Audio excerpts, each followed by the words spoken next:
Hey everyone, David C. Anderson here, coming at you from the KnifeCenter, from the squeaky chair. Not my fault. Guess what? It's our favorite time of the week though, because a bunch of cool new knives hit our shelves every day of the week, and these are the coolest from this past week in any case. Let's check them out.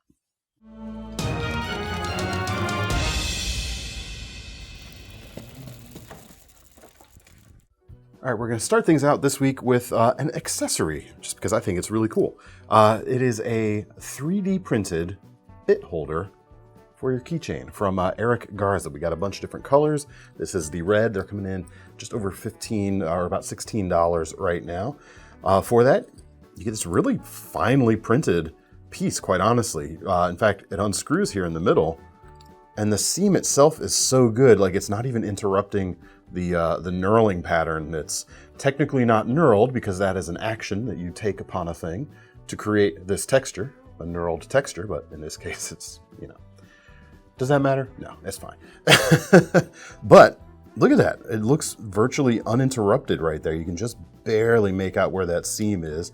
And right out of the gate comes with a Weha T8 bit installed, and as you can hear and see right there, a nice magnetic retention as well. So just something real nice and easy to maintain your knife day to day without taking up too much space, or throw whatever bit you like in there. Standard 1/4" bit will work just like that. So yeah, pretty cool.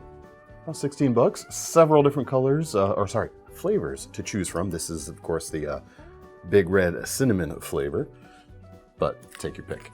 We got black licorice, we got blueberry, we got mint, we got cheese, we got jalapeno, some others too.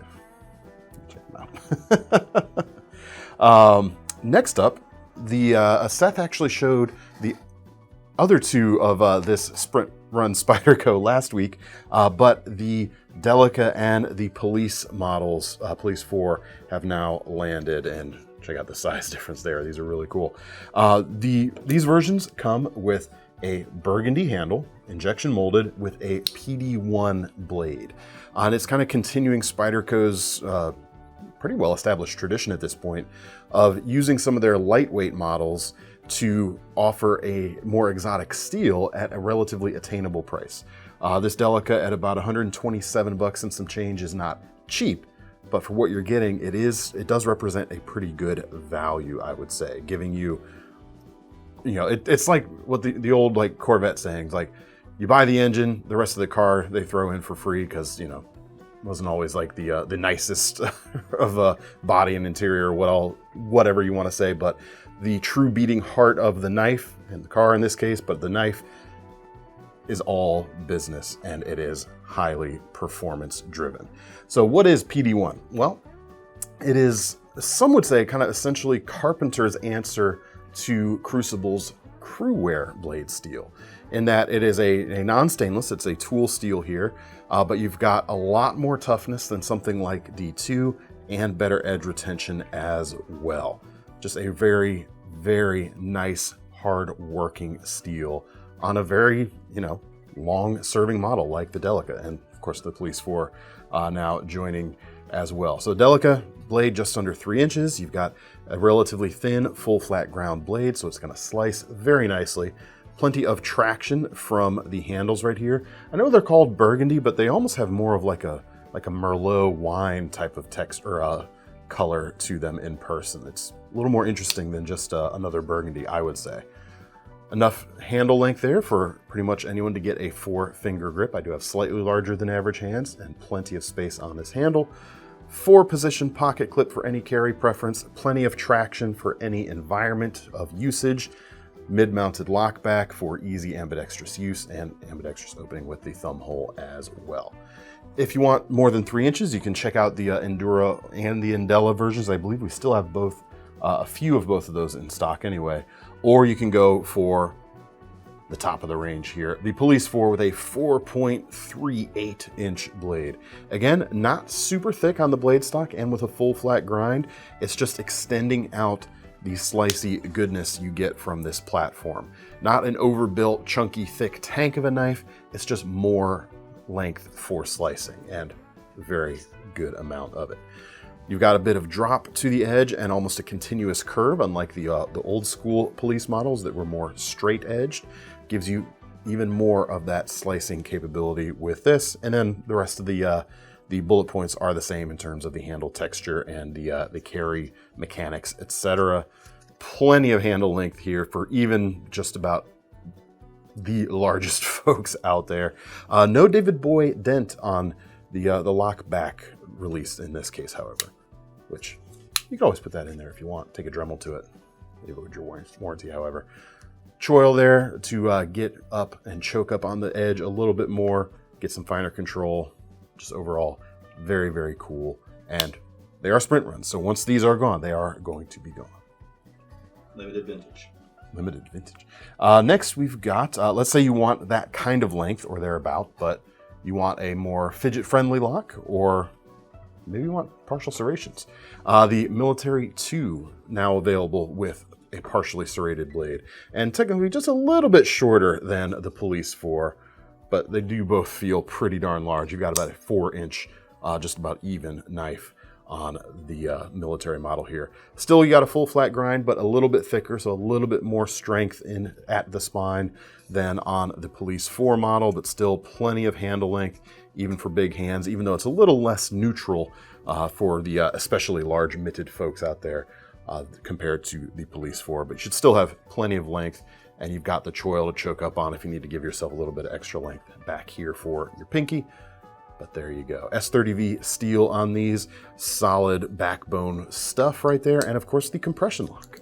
So as I mentioned, fidget friendly. So when these maybe a little bit of lubrication or a little bit of breaking in, there you go. It's already starting to get a little better. And also a finger-safe closing operation, which is a handy thing too. Still, you also have a 4-position pocket clip, so you can carry it whichever way you prefer.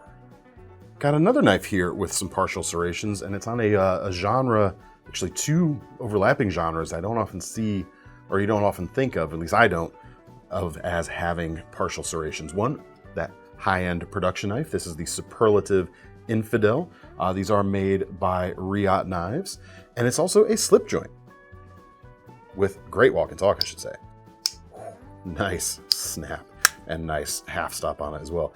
Not often do you see partial serrations on this style of thing, in my mind anyway, but you do get that extra shearing power, that extra sawing power, especially through like rope and fibrous material. Those serrations are going to come in pretty handy, and you've got M4 blade steel on this knife as well, so very, very tough, in addition to holding an edge quite well. Not a stainless steel, however, and you don't have a coating on here to protect it like you do on the PD1 on those Spydercos we looked at moments ago. So you will have to make sure to just keep this clean if you don't want it to develop, much of a patina or anything like that. But as you could hear, like I said, the quality of this is fantastic. That snap just feels so good. You've got kind of a chunkier blade profile here, about a saber height flat grind and slightly thicker on the spine, so definitely some rigidity there, but really fine wicked tip on that blade. The handle itself is self-bolstered titanium with carbon fiber on both sides. No pocket clip, but it does come with this stylish black leather pocket slip to keep it from getting too banged up in your pocket or from banging up the other stuff it may be sharing its pocket space with. Next up, we have got the Boker 1969 Mach 1, continuing their series of taking inspiration and materials, in fact, from classic muscle cars and converting them into knives, basically. From Mach 1, you probably guessed it, this is the Mach 1 Ford Mustang. The blade itself is made from, I believe they said leaf springs, but metal taken from a frame of a Mach 1. And they've made it very clear, and they wanted to make sure everyone knew they did not wreck a perfectly good car in order to make this. The parts were sourced from something that was unsalvageable any other way for use in an actual vehicle. So now you get to have it on a blade here. Carbon steel Damascus blade. Made by Chad Nichols, in fact. And how cool a story is that? And the color here matches one of the original factory colors as well. And the detail, I forget what the detail line was taking its inspiration from, but a part of the car. The stripe makes it go faster. It does do that. Don't throw the knife, David. Don't throw the knife.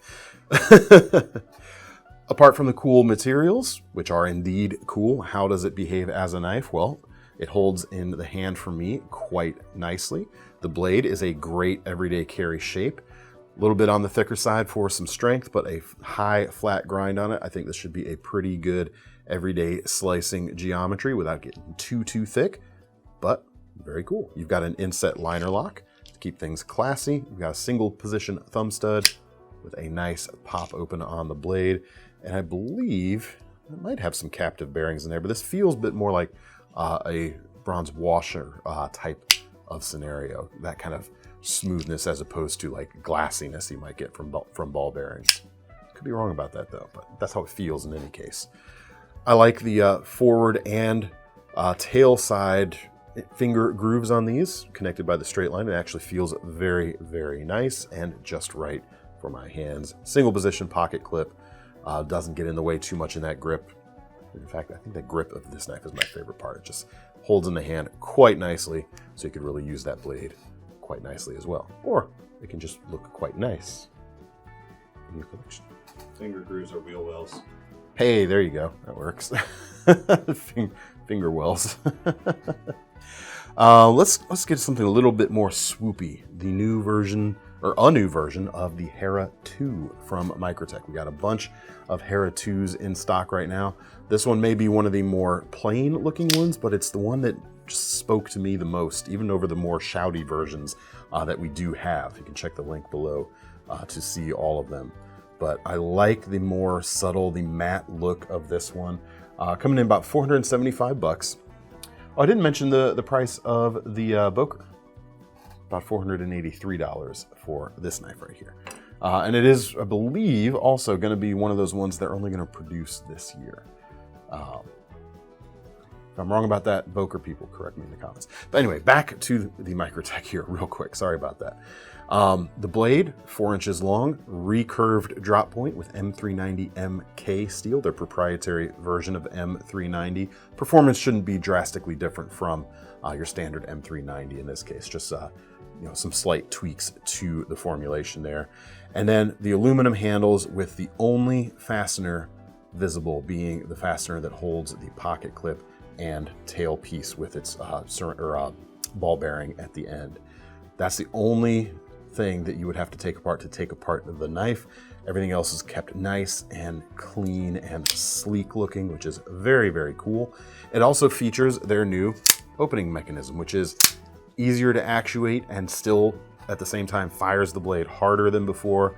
And it's got the crud cutter in there as well. Some serrations underneath the slide that actually reduce friction, making the slide easier to push, and it gives a place for pocket lint to get out of the way of that opening action as well. And then you can just kind of blow it out from there. But better it lands in there than actually gumming up the travel of the switch. It feels so, so good.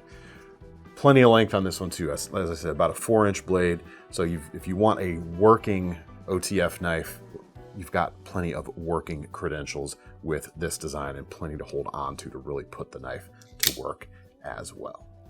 All right, keeping the swoopy theme going, but going kind of technologically a 180 from the OTF. We've got the Case Bill Ruple knives starting to hit our shelves. This is one of them with the jigged chestnut bone. Real cool swoopy backlock from Case in this case. There you go, see? That's where your lock bar release is on the flaring tail rather than being a cutout like you might more typically expect. Very, very cool. The Bill Ruple collabs are the successor to the Tony Bose collaborations from Case Knives, who Tony Bose, of course, is no longer with us. So this is a cool kind of furtherance or next step to maintain the premium collaborations that they're doing. And I do mean premium. This is a $540 knife at this point in time, but the levels of fit and finish you see here are definitely steps above the standard mainline production stuff from Case. Very, very finely ground, very nicely made. Steel here is 154 cm, about a 3.5-inch long clip point with a almost full flat grind, very precise swedge on each side. Very cool shape. I love the chestnut bone. It's just very, very nice. What more do you want to know? Ask me in the comments, and perhaps we will have an update for you. Shall we keep the swoopy going? Okay. How about a Nesmuk? No.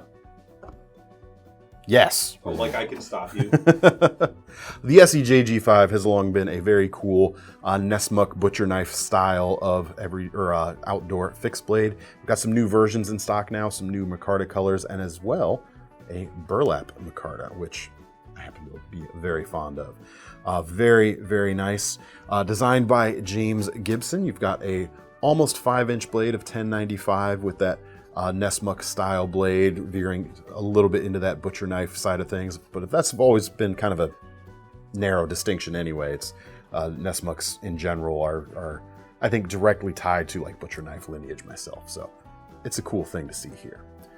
Dark stone washed finish, but as you can see, the spine up in front of the handle doesn't have that finish, whereas the rest of the full tang knife does. That's because they've crisped up the edges on the actual bladed portion of it so that you can scrape a fire steel if you wish, or other things. That hump on the back of the blade there has always been good for scraping hide. That's always been a use that's been talked about. Also good for scraping tinder or even using as a spoon.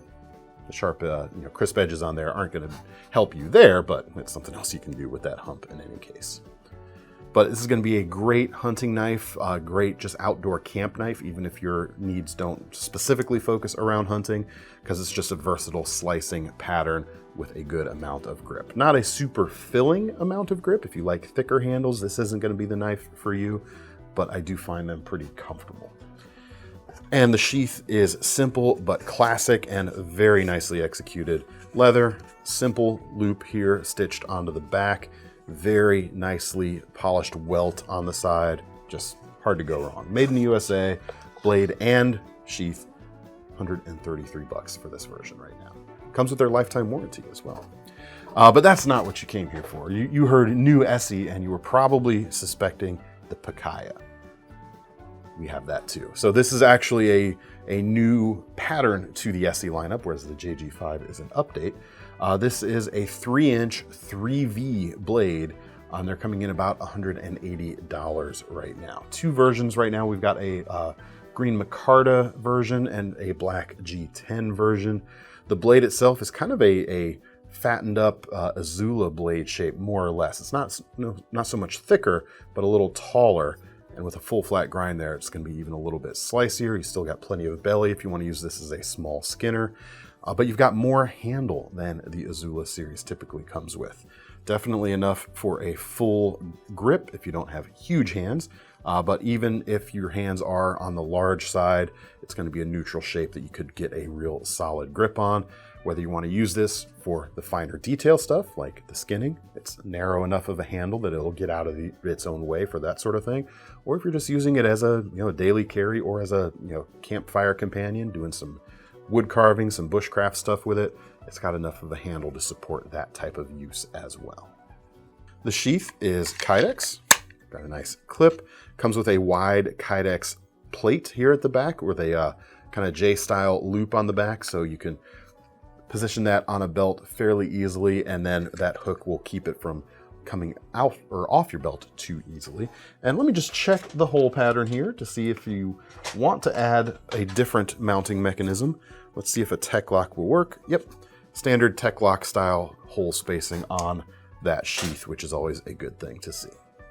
Kind of a similar size, but maybe slightly different use case. We've got a much more affordable knife, the Kizer Deckhand. This is coming in at $49 right now.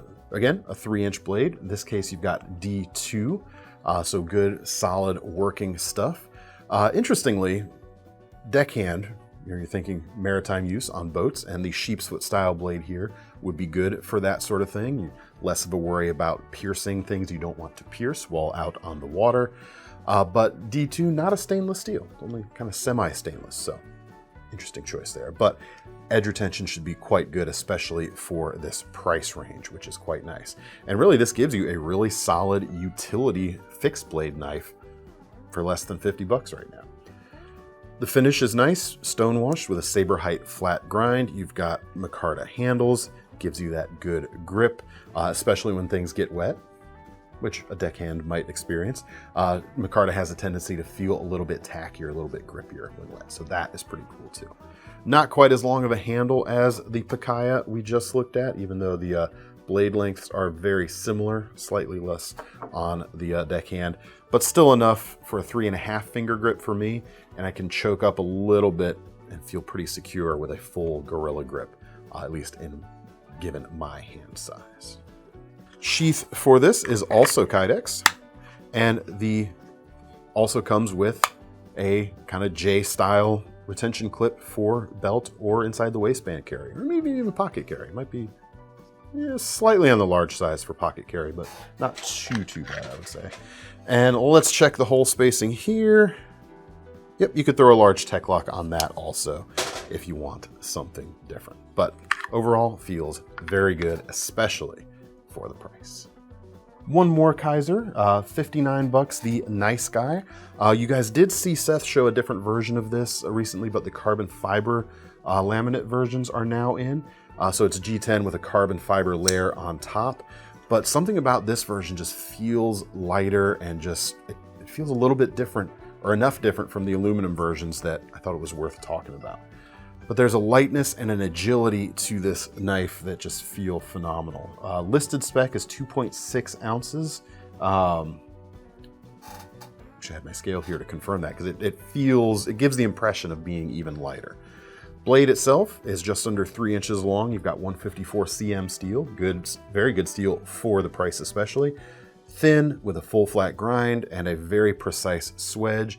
That is just going to be a great everyday carry slicing drop point blade that's pretty manipulatable. You've got a broad and shallow choil here at the front that you can fit a finger on if you want to get closer up. You've got jimping here at the spine and some forward jimping as well for controlling that tip with the index finger out along the spine. Very cool. Handle itself is only about a 3-finger grip for me, so that extra choil space there gives you a little bit of extra versatility or a little bit extra flexibility when you want to execute a bigger cut with this knife.